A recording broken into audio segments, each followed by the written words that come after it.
मेरे प्रिय बच्चे, कुछ घटनाओं का समय निश्चित होता है, लेकिन मनुष्य अपने आवेग में आकर इतना आवेश हो जाता है कि वह सही समय का इंतजार नहीं करता और अपने लिए ही मार्ग में गड्ढे खोद लेता है, जबकि वह सही तारतम्यता के साथ चल सकता है।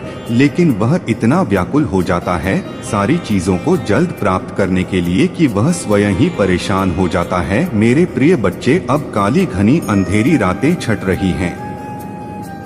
अब तो सब कुछ तुम्हारे लिए होने वाला है और यह समय पूर्ण रूप से तुम्हारा है। वास्तव में एक युग का प्रारंभ हो रहा है जो तुम्हारे लिए कार्य करने को विवश होगा। इसे तुमने स्वयं ही आकर्षित किया है और अब जब तुमने इसे आकर्षित कर ही लिया है तो इससे बचने की तुम्हें आवश्यकता नहीं है, बल्कि इसमें पूरी तरह से समाहित होकर इसे स्वीकार कर लेने की आवश्यकता है। फिर तुम पाओगे कि समस्त ब्रह्मांड तुम्हारे पक्ष में कार्य कर रहा है। फिर तुम पाओगे कि ईश्वर ने तुम्हारे लिए विभिन्न चीजों की रचना की है ताकि तुम्हारा जीवन एक बेहतर दिशा की ओर बढ़ सके, ताकि तुम सही दिशा में आगे बढ़ सको। और अब तुम जब बधाइयों को प्राप्त करने वाले हो तो तुम इस खुशी को महसूस कर सको और इसीलिए तुम्हारी वजह से बहुत कुछ घटित होने वाला है। एक नई योजना का निर्माण हो रहा है जिसका अब समस्त ब्रह्मांड साक्षी बनने वाला है। लेकिन सबसे खुशी की बात यह तुम्हारे लिए होगी क्योंकि तुम उपहार के रूप में बहुत ही बड़ा आशीर्वाद प्राप्त करने वाले हो। मेरे प्रिय बच्चे, समय आ गया है तुम्हारी बधाइयों को प्राप्त करने का, क्योंकि अब ब्रह्मांड से उत्पन्न होने वाली प्रसन्नता की तरंगे तुम्हारे घर की ओर निकल चली हैं, जो बहुत ही जल्द तुम्हारे दरवाजे पर दस्तक देने वाली हैं।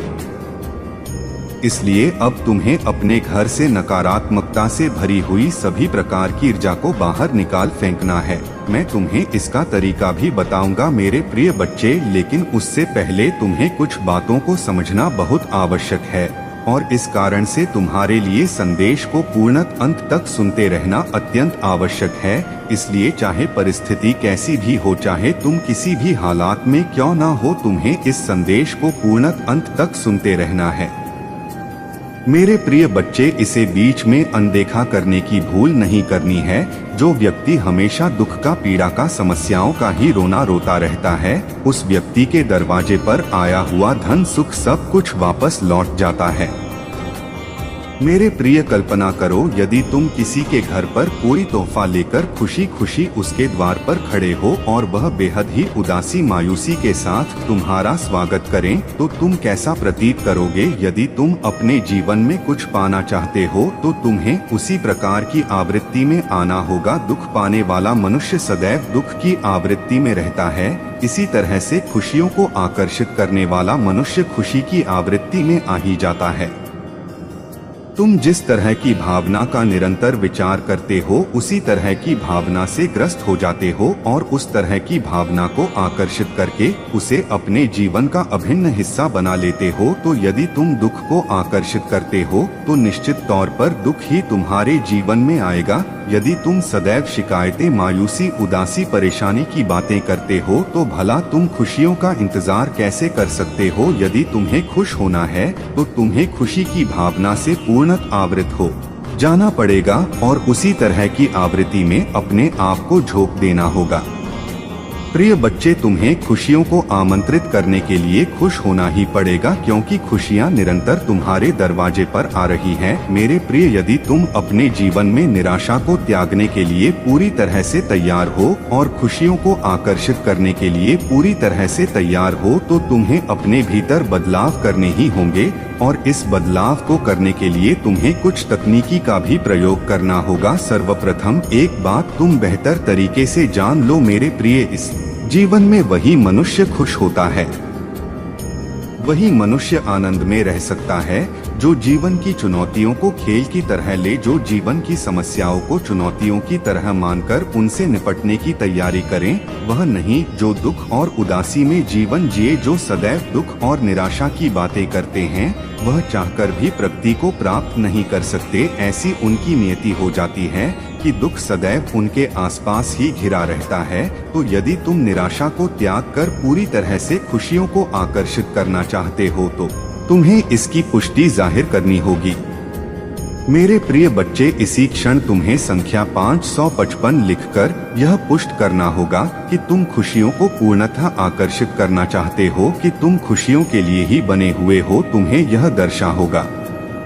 मेरे प्रिय बच्चे, तुम्हारा धैर्य सराहनीय है, जो हमेशा सबके लिए सबके बीच मुस्कुराहट के रूप में उत्पन्न होता है। मेरे प्रिय बच्चे, मुझे ज्ञात है कि तुमने कितना अकेलापन सहा है, कितना दुख झेला है, लेकिन वास्तव में अंदर से वह मनुष्य जो दुख झेलने के बावजूद भी मुस्कुराता रहता है, वह सदैव खुशियों को आकर्षित कर ही लेता है, क्योंकि वह ऐसी आवृत्ति में अपने आप को झोंक देता है, ऐसी आवृत्ति से अपने आप को घेर लेता है कि चाहकर भी दुख उसका कुछ नहीं कर सकती। तुम एक ऐसे ही क्षेत्र में आ खड़े हो और तुम्हें इससे बाहर निकलना है, वरना जीवन बड़ा अंधकार में हो सकता है। और मैं नहीं चाहता कि तुम्हारे जैसी दिव्य आत्मा का जीवन कभी भी अंधकार से ग्रस्त हो। तुम जैसी पुण्य आत्मा जो यह समझती है कि संसार का प्रत्येक जीव एक दूसरे से सम्मिलित, अभिन्न और एक दूसरे में समाहित है। एक दूसरे के समागम से ही जब इस ब्रह्मांड का निर्माण हुआ है, तो भला कैसे किसी चीज से दुख रहा जा सकता है। तुम इसकी गहराई में उतरना चाहते हो, हालांकि परिस्थितियों के चलते कई बार तुम कमजोर पड़ जाते हो, लेकिन फिर भी तुम टूटकर बिखरते नहीं। तुम्हें चोटें लगती हैं, तुम विलाप करते हो। मैंने तुम्हारे आंसुओं को देखा है, विपरीत परिस्थितियों में तुम्हारे लड़ते हुए साहस को देखा है मैंने, और मैं 100% यह बात दावे के साथ कह सकता हूँ कि तुम जैसा साहस, तुम जैसा होनहार मनुष्य होना सामान्य बात नहीं है। वास्तव में तुम सामान्यता से ऊपर हो और यही तुम्हारा गुण है। इस गुण को तुम अभी भले भांति समझ नहीं पाए हो, लेकिन मैं जो कि तुम्हारे सभी गतिविधियों का आकलन करता हूँ, मैं जो कि तुम्हारी सभी परिस्थितियों से वाकिफ हूँ, मैं तुम्हारी भावना, तुम्हारी साहस, तुम्हारी चतुराई को बेहतर तरीके से समझता हूँ। मैं जानता हूँ कि तुम्हारे अंदर क्या कमी है और क्या ताकत है, लेकिन मैं तुम्हें कहना चाहता हूँ कि जो मनुष्य केवल कमियों का विचार करता है, वह चाहकर भी अपनी ताकत पर ध्यान केंद्रित नहीं कर पाता और फिर हार जाता है, थक जाता है। स्वयं को हारा हुआ महसूस कर उसे लगता है कि यह जीवन उसे व्यर्थ ही प्रदान किया गया है, जबकि वह गौर से विचार करें तो उसके अंदर बहुत ताकत छुपी हुई थी, लेकिन उसने अपना पूरा समय केवल अपनी कमियों पर ध्यान लगाने में बिता दिया। तुम्हें यह नहीं करना है मेरे प्रिय, क्योंकि अभी तुम अपनी कमियों का विचार अपने अच्छाई से ज्यादा करते हो। तुम यह ढूंढने का प्रयास करते हो कि तुम्हारे अंदर क्या कमियां और तुम उसे मिटाना चाहते हो, जबकि यह गलत तरीका है। तुम्हें अपनी ताकत का विचार करना होगा और अपनी ताकत को बढ़ाना होगा। जो चीज तुम्हारे भीतर ताकत पैदा करती है, उसे और भी ज्यादा मात्रा में बढ़ा दो। यह ताकत तुम्हें बहुत ऊपर लेकर जाएगी। मेरे प्रिय बच्चे, जो मनुष्य स्वयं के लिए अकेला खड़ा होने का साहस रखता है, तकलीफें उसका कुछ भी नहीं कर सकती, उसका बाल भी माँ का नहीं कर सकती, क्योंकि उसने साहस का प्रदर्शन कर दिया। और जो व्यक्ति साहस का प्रदर्शन कर देता है, उसके बाद तो फिर प्रकृति को स्वयं झुक जाना पड़ता है उसके आगे। मेरे प्रिय बच्चे, स्वयं को उस कबूतर की भांति मत बनाओ जो जाकर किसी पेड़ पर रहता है, बल्कि स्वयं को बाज की बात बनाओ जो हारा हुआ होकर भी स्वयं को साहस प्रदान करता और हर परिस्थिति से लड़ने का मादा रखता है, जो पर्वतों के ऊंचे शिखर पर रहता है। मेरे प्रिय बच्चे, स्वयं की क्षमता को देखो, अपनी ताकत को पहचानो। लोगों द्वारा कही हुई बातों को त्याग कर या देखो कि तुम क्या कर सकते हो, केवल उसका विचार करो। अन्य लोगों द्वारा कही गई सभी बातें व्यर्थ हैं, उनका कोई मोल नहीं है। वास्तव में तुम्हारा तुम्हारे प्रति क्या नजरिया है, यह सबसे महत्वपूर्ण है। बाकी कोई क्या सोचता है, किस प्रकार से सोचता है, क्यों सोचता है, इसका कोई महत्व नहीं है। यह पूर्णतः महत्वहीन बात है, क्योंकि लोगों के मायने लोगों के नजरिए तत्क्षण में बदलते हैं। यह एक प्रकार का पैटर्न है जो मनुष्य बदल देता है। तुम जिस तरह के पैटर्न में अपना जीवन जीते आए हो, तुम्हें वह बदलना होगा। अपनी रूपरेखा को बदलना होगा, अपने भीतर बदलाव करना ही होगा। तुम एक बदलाव की श्रृंखला प्रारंभ करो, उसके बाद देखो सब कुछ अपने आप घटित होने लगेगा। तुम्हारे ना चाहने के बावजूद भी परिवर्तन इतनी तेजी से होगा कि तुम सोच नहीं पाओगे। और यह परिवर्तन इतना लाभान्वित करने वाला होगा कि तुम्हारी आंखें खुशी से चमक उठेंगी। तुम्हारे नाम की चर्चा इस तरह फैल जाएगी कि हर कोई तुम्हारा ही गुणगान करने लगेगा और यह तुमने कमाया हुआ होगा। मेरे प्रिय बच्चे, अपनी ताकत को देखो, अपनी कमजोरी के बजाय अपनी ताकत पर पूरा का पूरा ध्यान केंद्रित करो। तुमने क्या भूल की किया यह महत्वपूर्ण नहीं है। वास्तव में जब तुम्हारा हिसाब किताब होगा तो तुमसे यह नहीं पूछा जाएगा कि तुमने क्या गलतियां की, बल्कि तुम्हें बताया जाएगा कि खुश रहने के तुम्हें बहुत अवसर मिले थे। तुमने उनका क्या किया मेरे प्रिय? क्या तुम उस छड़ी में खुश हुए जब तुम्हें खुश होना चाहिए था, या फिर अपने अतीत की गलतियों का पश्चाताप ही करते रह गए, या जीवन तुम्हें पछताने के लिए, पश्चाताप करने के लिए, गलानी से अपने आप को रो रो कर भिगो लेने के लिए नहीं मिला है? तुमने किसी का दिल तोड़ा या किसी ने तुम्हारा दिल तोड़ा, यह बात बेबुनियादी है जब तक कि तुम अपनी नजरों में गिर नहीं जाते। मेरे प्रिय बच्चे, वह देखो जो दिव्य दृष्टि द्वारा नियति तुम्हें दिखाने का कर रही है, ना कि वह जो समाज अपने आईने से तुम्हें दिखाने का प्रयास कर रहा है। बेबुनियादी बेमतलब की बेतुकी बातों पर अपना समय ना गवाहो। प्रिय बच्चे, यह बहुत ही कीमती है। तुम्हें जो समय मिल रहा है वह सीमित है। यहाँ कोई हजारों वर्ष जीने के लिए नहीं आया है। जो समय मिला है वह बड़ा क्षणिक है। यदि उसका पूर्ण लाभ नहीं ले पाए तो सिवाय पछतावे के कुछ ना बचेगा, क्योंकि कल तुम्हें मनुष्य का जीवन मिलेगा या नहीं यह तुम नहीं जानते। मेरे प्रिय बच्चे, कर्मों से भी ऊपर कुछ होता है, उसका विचार करो। ईश्वर की सत्ता का विचार करो। तुम क्या हो इसका विचार करो। तुम क्या हो जाने को उत्पन्न हुए हो उसका विचार करो, ना कि यह कि तुमसे क्या भूल हुई है। अपनी गलतियों पर ध्यान केंद्रित करना बंद करो। तुम जो कि निरंतर अपनी गलतियों पर ध्यान केंद्रित कर रहे हो, मैं तुम्हें बता देना चाहता हूँ कि तुम यह गलत कर रहे हो। प्रिय बच्चे, इससे अपने आप को दूर करो। तुम जो कि सबकी तकलीफों को दूर करना चाहते हो, सर्वप्रथम अपनी तकलीफ को दूर करो। और तुम्हारी सबसे बड़ी तकलीफ यह है कि तुम अपने बारे में क्या नजरिया रख रहे हो, वह पूरी तरह से गलत है। अपने नजरिए को बदलो, अपने बारे में अपनी सोच को बदलो। तुम न्यायपूर्ण हो रहे हो, अपने ही आप को लेकर यह करना गलत है। मेरे प्रिय, तुम्हें इस जीवन का उपभोग करना आनंद के साथ इसका उपभोग करना है। तुम्हारे जीवन में आ रही समस्याओं को चुनौती की तरह देखो और उन चुनौतियों का डटकर सामना करो। या तुम्हें साहस प्रदान करेगा या तुम्हें आत्मविश्वास प्रदान करेगा। अपने आप को बचाकर निकाल मत लो, बल्कि जो तुम्हारे सामने पड़ रहा है उससे लड़ो भिड़ो, उसका सामना करो। किस्म इतनी क्षमता है जो तुम्हें गिरा सके। जब तुम्हारे सामने चुनौती आएगी और तुम उसका सामना करोगे, तब ही तुम देख पाओगे कि तुम्हारी सीमा कहाँ तक है। तब ही तुम देख पाओगे कि तुम कितना ऊंचा जा सकते हो अथवा कितना नीचे गिर सकते हो, अपने आप को खंगाल सकते हो। यही वो क्षण है जब तुम अपने आप को पहचान पाओगे। मेरे प्रिय, अपने आप को पहचानना प्रारंभ करो। ये समय पुनः नहीं आएगा, ये परिस्थितियां पुनः नहीं आएंगी। इस बार समस्या विकराल हो जाएगी, विशाल हो जाएगी और तुम विध्वंस की चपेट में आ जाओगे। मैं नहीं चाहता कि तुम विध्वंस की चपेट में आओ। तुम जैसा बलशाली, तुम जैसा होनहार, तुम जैसा चतुर मनुष्य इस संसार में दूसरा कोई नहीं है। इस बात को समझ लो, लेकिन तुम्हें अपनी चतुराई का बुद्धिमत्ता के साथ प्रयोग करना होगा, अन्यथा यह सब बेबुनियादी बेतुकी बातें रह जाएंगी। तुम क्या हो जाने को उत्पन्न न हुए हो उसका विचार करो, अन्यथा तुम्हें यह मानव जीवन न मिलता। विचार करो कि संसार में तुम्हें क्या मिला है, क्यों मिला है, किस लिए मिला है। जिस जगह तुम्हारा जन्म हुआ, किस कारण से हुआ। तुम जो सदैव विचार करते रहते हो कि तुम यहाँ जन्म लिए होते, वहाँ जन्म लिए होते, यह सब बेबुनियादी बातें हैं, क्योंकि जहाँ तुम्हें जन्म मिला यह तुम्हारा चुनाव नहीं था। इस जीवन में सब कुछ नीति के आदेशों के तहत होता, और जहाँ तुम्हें जन्म दिया गया, जो कार्यक्षेत्र तुम्हें सौंपा गया है, वह क्यों सौंपा गया इसका विचार करो, बजाय इसके कि तुमने अपने आप को एक ऐसे कार्यक्षेत्र में बांध लिया जहां तुम्हारी इच्छा नहीं है। तो फिर उसका विचार करो जहां तुम्हारी इच्छा प्रबल है। अपनी रुचि का विस्तार करो, अपनी रुचि का विचार करो। किन चीजों में तुम्हें आनंद आता है उसका विचार करो।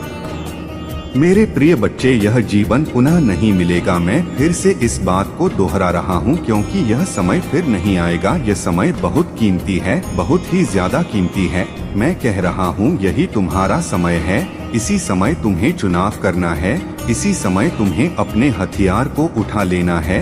अस्त्र शस्त्र से स्वयं को मजबूत करो, ज्ञान के अस्त्र शस्त्र से, अपने कौशल के अस्त्र शस्त्र से, अपने पहनावे के अस्त्र शस्त्र से, अपने बोलचाल, अपने मानवता, करुणा, दया और जिन भावना से तुम पूरी तरह से घिरे हुए, उन भावनाओं को अपना शस्त्र बनाकर स्वयं को मजबूत पक्ष में ले आओ।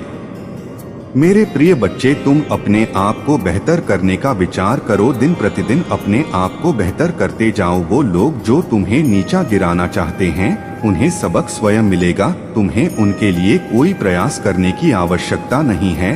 ना तुम बदले की भावना से जियोगे, ना ही पश्चाताप और गलानी की भावना से ग्रसित होकर जियोगे। या तुम्हारा जीवन बेशकीमती है, ईश्वर प्रदत्त है और इस जीवन का तुम्हें लाभ लेना, उपभोग करना, उपयोग करना है। सही दिशा में ले जाकर इसका उपयोग करो, उपभोग करो। यह जीवन पुनः नहीं आएगा। मेरे प्रिय बच्चे, मैं जो कह रहा हूँ इसे बड़ा ध्यान पूर्वक सुनकर इसकी राह में आगे बढ़ो, क्योंकि तुम तकलीफों से जब तक घिरे हुए रहोगे सही फैसला नहीं ले पाओगे।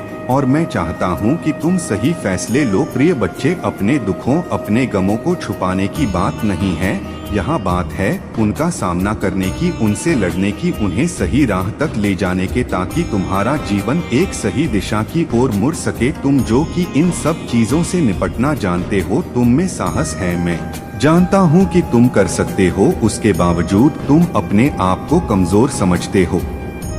यह तुम्हारी सबसे बड़ी भूल है, क्योंकि ईश्वर द्वारा तुम्हारा चयन किया गया सामान्य चयन नहीं है। तुम नहीं जानते कि कितनी तरह से परिष्कृत होकर यह चयन किया गया है। तुम तो केवल तत्कालीन वर्तमान को देख रहे हो, लेकिन इस पर्दे के पीछे रची हुई उस घटनाक्रम को तुम नहीं देख पा रहे हो जो परिभाषित करती है तुम्हारे जीवन को, और तुम उससे बच रहे हो, निरंतर इससे बचने का प्रयास कर रहे हो। क्यों मेरे प्रिय बच्चे, जब मैं तुम्हारे साथ हो तो तुम्हें घबराहट की क्यों चिंता लगी है? क्यों घबरा रहे हो? बेवजह बेबुनियादी बातों से स्वयं को डरा रहे हो, बेवजह का भय मन में पैदा कर रहे हो। ऐसा होगा, वैसा होगा, इस तरह की बेबुनियादी चिंताएं कर रहे हो। अरे जब मैं ही तुम्हारे साथ हूँ तो भला तुम्हें किस बात का डर? तुम तो अपनी जीत की पुष्टि करो और चलते बनो। जो होगा देखा जाएगा, ऐसी भावना लेकर जीवन जियो। अनिवार्य क्या है उसका विचार करो, और जो अनिवार्य है उस कार्य को करो। उसके अलावा सब कुछ बेबुनियादी है। इस बात को मान लो मेरे प्रिय बच्चे। अनुशासन क्या है उसको समझो। अनुशासन यह नहीं कि तुम कब उठ रहे हो, कब सो रहे हो, क्या खा रहे हो, क्या पहन रहे हो। अनुशासन तो यह है कि जो कार्य तुम्हारे लिए अवार्य है वह तुम्हें करना ही है, चाहे तुम्हारा मन हो अथवा ना हो। यदि तुम्हारे लिए 10 किलोमीटर चलना अनिवार्य है तो तुम्हें वह चलना ही है। यदि तुम्हारे लिए कोई कार्य करना अनिवार्य है तो तुम्हें वह करना ही है। यदि तुम्हें नियमित भोजन के अलावा कुछ और नहीं खाना है तो यही तुम्हारा अनुशासन है। तुम्हें इसका विचार करना होगा। इस तरह तुम्हारा शरीर, तुम्हारा मन, तुम्हारी आत्मा सब कुछ प्रसन्न रहेंगे। अपने आप पर रोक नहीं लगानी है, बल्कि स्वयं को रोकना है वह करने से कि जब तुम्हें लगे चीजों की अति हो रही है। इसका विचार करो गहराई से। प्रिय बच्चे, तुम जीतने वाले हो। वो समय बहुत ही नजदीक है। यह माह तुम्हारी जीत का माह है। इस माह में ही तो तुम्हें जीत मिलना है। फिर भला तुम इस समय को क्यों गंवाने पे तुले हो? क्यों नहीं पुष्टि कर रहे अपनी जीत की? सीखना संख्या 777 लिखो, पुष्टि करो अपनी जीत की। लिख दो 777 और यह दर्शा दो कि तुम जीतने के योग्य हो। तुम जीतना चाहते हो। तुम अपने जीवन में प्रेम, धन और शांति को अपनाना चाहते हो, सुकून को पाना चाहते हो, या पुष्ट कर दो यही वो समय है। सबसे सटीक समय है प्रिय बच्चे अपनी जीत की पुष्टि करने की। यह कर दो। एक बात याद रखना, तुम्हारी जीत निश्चित है, लेकिन तुम इस संसार में जो बांटो अपने लिए वह कई गुना ज्यादा मात्रा में प्राप्त करोगे। प्रेम, धन, त्याग, ईर्ष्या, द्वेष, नफरत जो भी बांटोगे वह पाओगे। इसका प्रारंभ तुम मुझसे करो। मेरे प्रति क्या बांटना चाहते हो, जो पाना चाहते हो वह बांटना प्रारंभ करो, तुम्हें वह मिल जाएगा। इस संसार का जब प्रत्येक जीव, अजीव, सजीव, देव, दानव तुम्हारे खिलाफ होगा, मैं तब भी तुम्हारे साथ रहूंगा हर परिस्थिति में। मेरा आशीर्वाद, मेरी शक्तियाँ तुम्हारा संरक्षण करेंगी, तुम्हारा साथ देंगी। यही वो समय है, तुम्हारी जीत का यह माह तुम्हारी जीत का माह है, इसे यूं ही गवाओ मत। प्रिय बच्चे, मेरा आशीर्वाद हर पल में तुम्हारे साथ है। मेरे आने वाले संदेशों की प्रतीक्षा करना, मैं अवश्य